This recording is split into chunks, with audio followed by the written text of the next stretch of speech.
Kakailanganin ang testimonya ng high-profile inmate na si JB Sebastian sa pagdinig ng House Committee on Justice sa paglaganap ng droga sa New Bilibid persons. Ayon kay Justice Secretary Vitaliano Aguirre, sapat na ang salaysay ng kanilang mga testigo. Ito ang balita ni Roderick Mendoza. Hindi na umanong kakailanganin ang testimonya ni JB Sebastian sa investigasyon ng House Committee on Justice. Kung si Justice Secretary Vitaliano Aguirre ang tatanungin, napakalinaw na ng naging salaysay ng siyam nilang testigo tungkol sa umano'y bentahan ng droga sa New Bilibid Prison.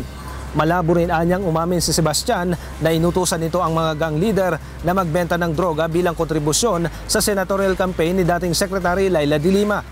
Gusto ni JB na i-limit ang kanyang testimony kung sa anomalya sa pagkain, where about 10 million a month is being distributed to the high officials of the government.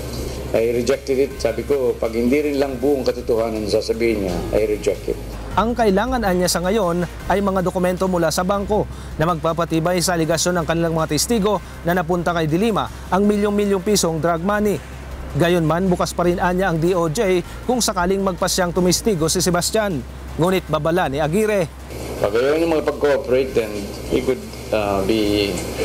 be sure that he would be one of the respondents. Sa susunod na pagdinig sa October 5, ipepresenta ng DOJ ang mga dating security aide ni De Lima. Isasalaysay-an niya ng mga ito ang kanilang nalalaman sa drugs trade sa Bilibid at ang relasyon ni De Lima sa kanyang driver na si Ronnie Dayan. Samantala, nakikipag-usap na rin umano sa DOJ si dating Bucor Director Franklin Bucayo kaugnay ng posibleng pagtestigo nito sa Kamara. Ipauubayan na ng DOJ sa NBI ang kaso para sa karagdagang investigasyon. Depende na sa magiging investigasyon ng NBI kung masasampahan ng kaso si De Lima bago matapos ang taong ito. Roderick Mendoza, UNTV News and Rescue, Manila.